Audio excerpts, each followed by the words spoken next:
Oke, jadi di sini itu ada tutorial untuk membuat peta. Apa sih petanya? Nah, jadi ini adalah salah satu implementasi pembuatan peta di aplikasi QGIS, Quantum GIS, untuk tugas sistem informasi geografis. Nah, di sini saya menulis case-nya itu adalah banjir. Banjirnya di waktu di mana? Di Samarinda. Karena saya sendiri pun tinggal di Samarinda, jadi ini adalah case yang memang harus dibawakan. Mengingat Samarinda pun juga semakin lama ini, semakin sering terjadi banjir. Dan itu pasti sangat memprihatinkan. Ini pun juga harus diberikan perhatian yang besar ya, karena banjir itu juga sangat mengganggu aktivitas para warga Samarinda pada akhirnya juga. Jadi untuk itu di sini ada tutorial cara membuat petanya. Peta yang saya buat. Untuk pertama kita masukkan layer yang dulu itu data-datanya terlebih dahulu. Nah, datanya itu saya ambil dari website Ina Geoportal. Nah, website Ina Geoportal itu bisa diakses secara umum ya dan bebas, tapi memang kalau mau mengunduh di sana harus secara eee, punya akun dulu baru kita bisa mengunduh datanya. Di sini saya ambil pakai data RBI, sebagai data-data misalnya kecamatan, jalan, sungai, dan segala macam. Lalu untuk datanya, misal untuk ketinggian dan kerendahan suatu wilayah, kayak datarannya itu saya pakai data DMNAS, yaitu data rasternya. Oke, tunggu aja.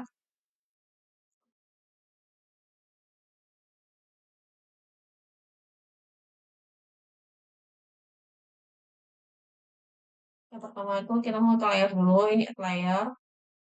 Ini semuanya datanya sudah saya siapkan juga. Jadi kalau kita download di Ina Geoportal itu bentukan datanya adalah geodatabase dan itu harus dimasukkan ke Quantum Gis dahulu baru diubah menjadi SHP. Di sini sudah ubah jadi SHP. Jadi mari kita masukkan saja seluruh data-datanya. Ini food buffer. Pertama food buffernya. Sama itu yang kita masukkan adalah RBI sungai tentu.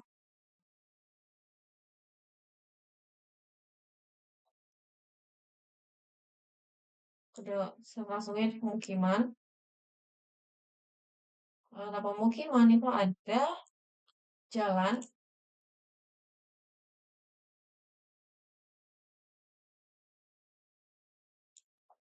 Nah, setelah jalan itu ada administrasi kelurahan.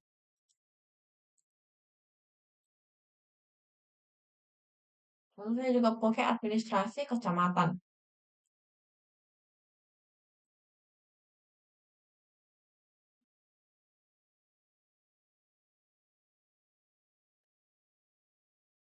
Ini untuk melihatnya, so labels.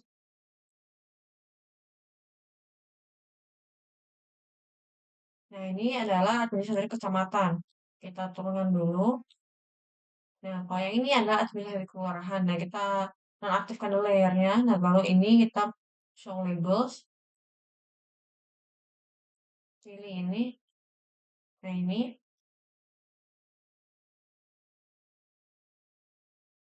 Nah, ini kan kelihatannya, apa ini kok ramai? Itu ada jalannya. Mari kita buat RBI sungainya tuh kita ganti warnanya menjadi biru dahulu. Supaya kelihatan gitu. Lalu RBI jalannya kita ubah jadi kuning saja biar kelihatan jelas. Nah, ini kita anu dulu. Yang kurang lebih seperti ini. Ini bisa dilihat tuh. Ini.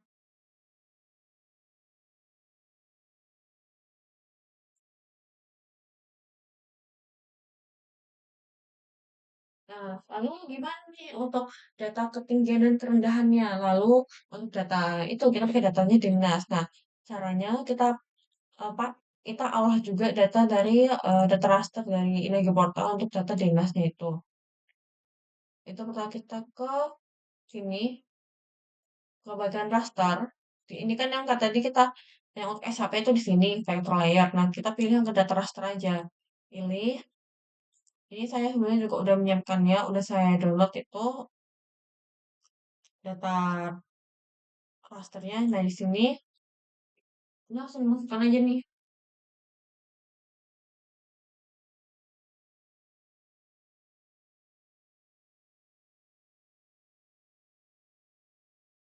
Nah, ini udah nih, ketemu nih.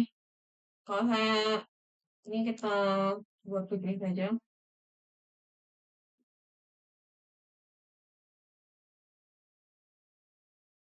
Nah, ini, nah jadi data raster itu dia bentuknya potongan gitu ya. Dia bentuknya pixel. Nah, misalnya nih, di nonaktifkan satu, nah hilang. Nah, terus caranya gimana nih supaya bisa jadi satu? Nah, supaya datanya bisa jadi satu, kita pergi ke bagian raster, lalu bagian miscellaneous, baru kita ke merge untuk gabungan, merge. Kita pilih, ini select all aja, waktu oke. Ini tipe datanya float 32. Warna ini kita langsung run aja.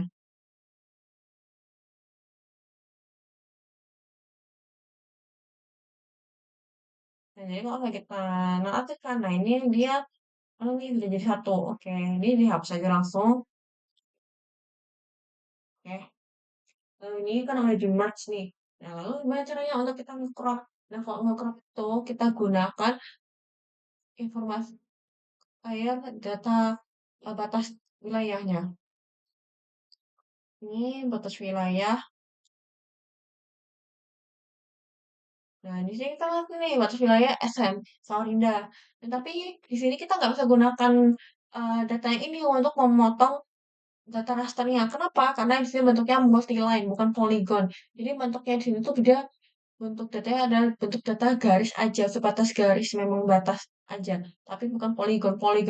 Contoh polygon adalah seperti ini. Contoh polygon itu adalah nih, dia penuh mengisi sedalamnya. Kalau asalnya kita pakai data yang ini, yang garis ini aja, nah itu nanti bisa jadi gak kepotong sempurna. Bakal ada yang bakal ada yang kurang nanti potongannya. Jadi caranya itu adalah kita ubah data line ini ke polygon. Caranya itu adalah di sini, di vector, di geometry tools, baru ke lines to polygons. Nah ini kita ubah aja, langsung run aja. Nah udah nih ada data polygonnya nih. Nah, ini aku kita hapus, oke. Nah terus yang ini, cara yang bisa kita nge-crop, kita ke raster lagi, lalu to extraction, clip raster, kita klip ya, raster by max layer, input layer. Nah ini, body polygon, kita ambil default aja. Ini tuh kita nolnya kasih 6, 7, 1, 2, 3, 4, 5, 6, 7. Baru kita langsung kerahkan aja, close. Nah, udah nih ke clip. Ini hapus saja. Ini polygon juga hapus aja karena nggak penting ya. Nah, ini udah nih. Lalu kita bisa ubah warnanya juga. Ini kan rendernya single band gray. Pilih yang pseudo color. Ini pilih yang kuantil. Baru oke. Nah, gini. Lalu gimana sih caranya kalau misalnya kita mau ada ketinggian atau kerendahan gitu buat bisa lihat nih gimana sih bukan ada gitu. Ini kan memang anu ya lihat kan ya tinggi rendahnya tuh dari warnanya. Cuman supaya kita bisa lihat teksturnya lagi supaya lebih jelas itu kita pakai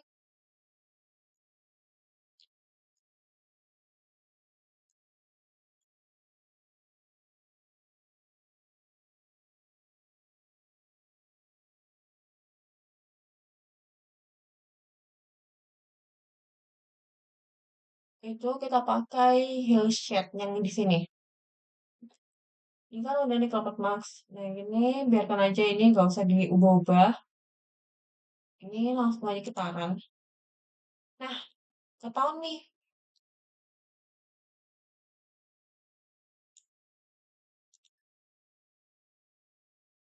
Nah ini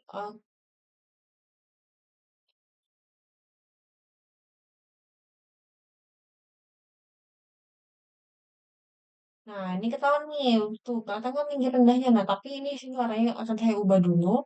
Di sini jadi kita warnanya coba cuma kita ganti jadi tiga deh.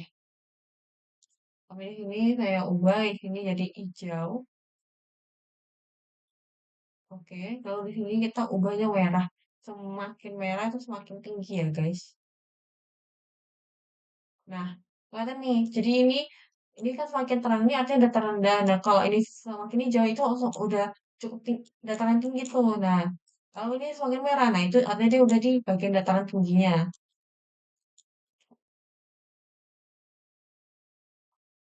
Nah, lalu kan sini studi kasusnya adalah titik rawan banjir ya. Nah, jadi cara bikinnya, nah jadi untuk titik rawan banjir itu pertama saya itu pakai itu saya kumpulin datanya dahulu di Excel berdasarkan lokasi, longitude dan latitude, lalu juga kerawanannya. Nah, baru setelah itu saya ubah ke CSV dan masukkan ke QGIS. Nah, caranya gimana sih itu? Nah, itu caranya kita bisa ke layer, add layer, add delimited text layer. Kita pilih tuh.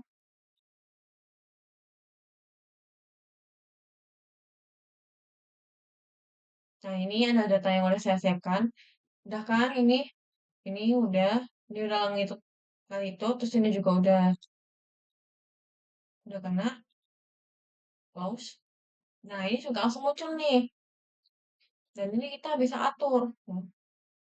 Ini saya kita maunya warna kuning terang banget. Oke, nah ketahuan nih, tuh titik-titik banjirnya tuh. Baru kita bisa show labels juga. Tuh nama-nama jalannya. Nah, ini kita bisa atur juga nama jalannya itu.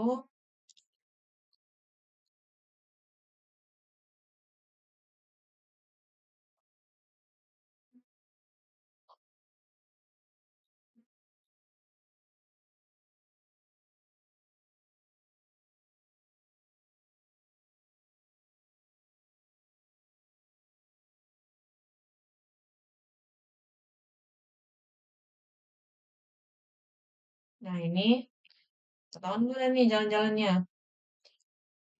Terus ini kan masih kuning semua ya warna-warnanya ya. Nah, itu supaya kita mau warnanya nggak kuning aja, supaya bisa teridentifikasi nih bagian yang titik rawan dan titik rawannya. Nah, di sini kita bisa mengganti aja dari single symbol ke kategori. Nah, ini kategorinya di tingkat kerawanan. Tingkat kerawanan, lalu kita pakai random color aja. Ini kita coba pakai red shape pertama, baru classify. Nah, udah, ini hapus aja. Baru kita ubah aja nih warnanya, kita ubah aja nih warnanya. Ini kok cukup rawan. Kalau mau, ini saya mau pakai warna kuning aja. Oke, oke.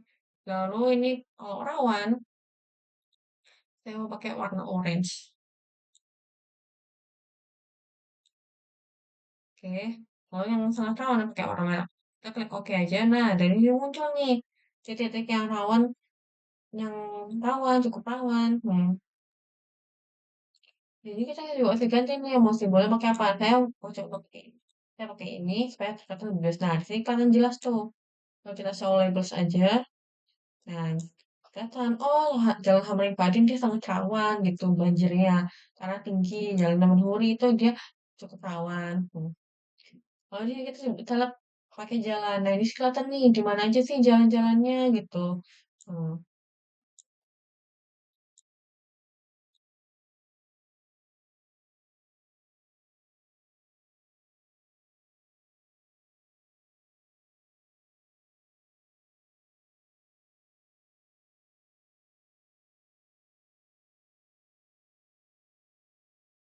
Lalu atau enggak kalau kita nggak mau pakai ini nih, kita nonaktifkan ini, lalu kita pakai RPI atau misalnya kecamatan biar bisa lihat nih, oh di kecamatan mana aja sih itu, baru kita aktifkan juga soal labelsnya. Seperti ini.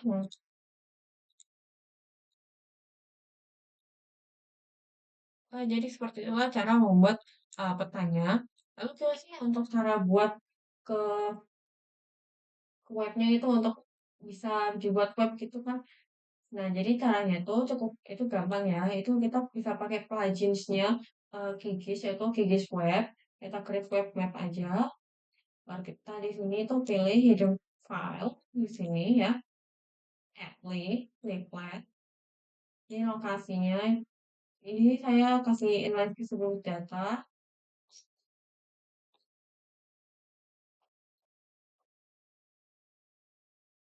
Ini saya ini nama objek itu adalah nama tiap kecamatannya itu saya kasih anu, Visible. Nah, udah.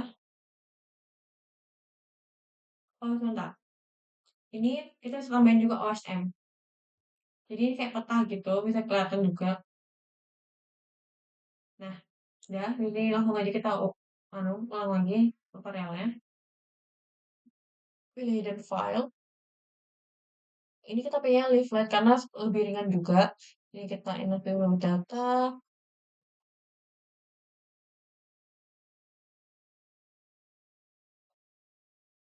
Ini kita fill data kelurahan juga, yang nama objeknya, nama kelurahannya.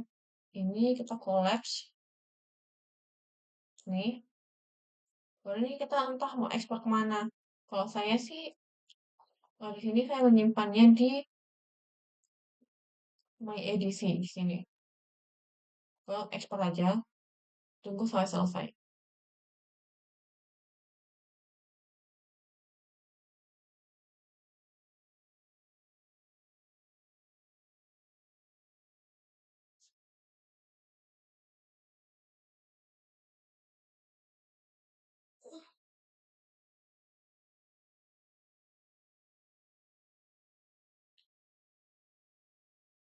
Tadi udah muncul tuh pertanyaan, nah di sini ada legenda nih, nah bisa lihat tuh legendanya.